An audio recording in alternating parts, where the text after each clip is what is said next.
जय श्री कृष्ण सभी व्यूअर्स को स्वागत है आपका मेरे YouTube चैनल पे।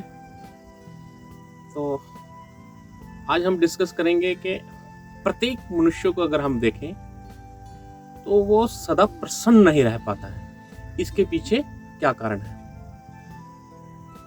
सबसे पहले जो भगवान श्री कृष्ण ने अर्जुन को गीता में बताया कि दो प्रकार की प्रकृति होती है। एक बोलते हैं जड़ प्रकृति, दूसरी को बोलते हैं चेतन प्रकृति। तो हमारा शरीर, मन, बुद्धि, चित्त, अहंकार ये सब जड़ प्रकृति का है। और हमारे इस शरीर के अंदर जो इन नैनों को देखने की शक्ति देता है, कानों को सुनने की ताकत देता है, हमें चलने फिरने की ताकत देता है, वो है हमारा आत्मदेव जो चेतन प्रकृति का है। ये जो जड़ प्रकृति है इंसान की, ये इसका विनाश हो जाता है, जबकि जो आत्मा है ये अविनाशी है, जिसको भगवान श्री कृष्ण कहते हैं ईश्वर अंश जीव अविनाशी चेतन अमल सहज सुख राशि।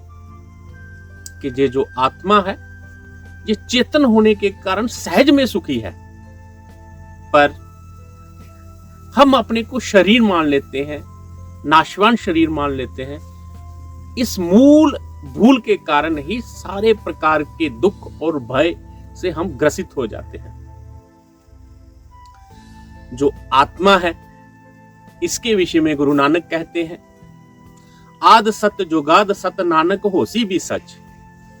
जब ये आदि काल से, जब से ईश्वर है तब से ये हमारा आत्मदेव तब से है, अविनाशी, जिसका कभी विनाश होता ही नहीं।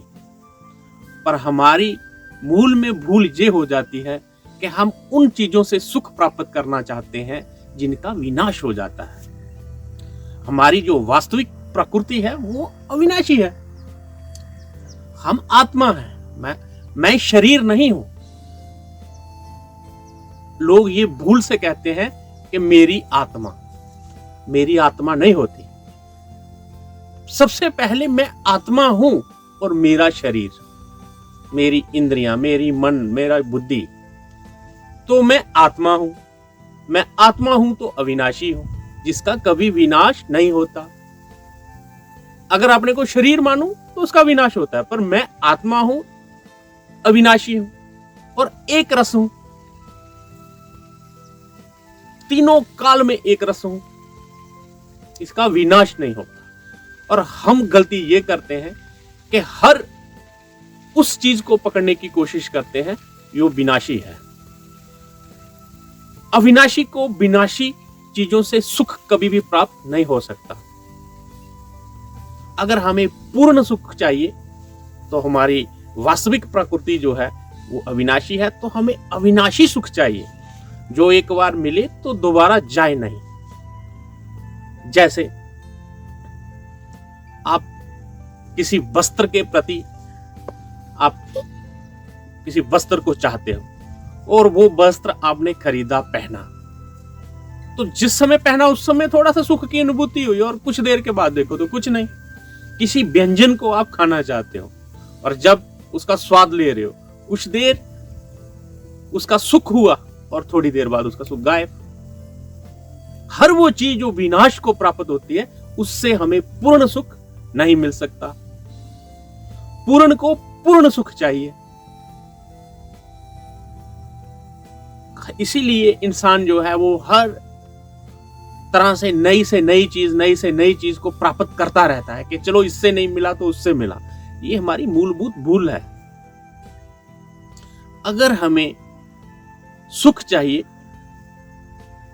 तो मूलभूत हमारा जो आत्मा है, जो अविनाशी है, उसमें स्थित हो जाओ तो देखो पूर्ण सुख की प्राप्ति हो जाएगी। ऐसा सुख मिलेगा कि आपने कल्पना नहीं की होगी। आत्मा में ही पूर्ण सुख की अनुभूति होती है। बाकी इस संसार के जितने भी पदार्थ हैं वो हमें पूर्ण सुख नहीं दे सकते। इसके बारे में कबीर जी कहते हैं सगल पसारा मेट के मन पबना कर एक, ऊंची तानो सुरत को वहां देखो पुरुष अलेश। वो यही कह रहे हैं कि संसार के सभी पदार्थ और सब चीजों का त्याग करके अपने उस अविनाशी स्वरूप की तरफ ध्यान दे दो, तो आपको फिर वहां अलेख पुरुष अर्थात वो शांति, वो आनंद, वो परम स्थिति की प्राप्ति हो जाएगी। अविनाशी को अविनाशी सुख चाहिए। तमाम प्रकार की साधनाएं लोग करते हैं, पर आत्मा की तरफ कोई विरला चलता है। आत्मा को साधने के लिए कोई विरला ही चलता है। भगवान राम के गुरुदेव वशिष्ठ जी राम जी को जब ज्ञान करवा रहे थे, तो उन्होंने कहा कि हे राम जी, जो इस आत्मा का 13 मेष ध्यान करेगा, उसको जगत दान करने का फल मिलेगा। और हम लोग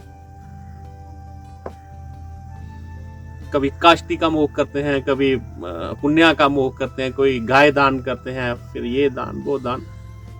तो जो श्रेष्ठ बात है वो राम जी के गुरुदेव कह रहे हैं कि 13 मेष, एक मेष को आप कल्पित करो कि जैसे हमारी ये आंख की पुतली एक बार गिरती है, 13 बार गिरे तो वो 13 मेष है। इतने समय भी कोई आत्मा में स्थित हो जाए तो उसको जगत दान करने का फल मिलता है। सो अगर आपको विनाशी सुख चाहिए तो इस आत्मा की तरफ चलें, इस आत्मा का ज्ञान पाएं, और आत्मा का ज्ञान पाके इस अविनाशी तत्व में स्थित हो जाएं, तो पूर्ण सुख सदा के लिए आपके कदमों में रहेगा। आज के लिए इतना ही, फिर मिलेंगे इसी चैनल पे। जय श्री कृष्ण।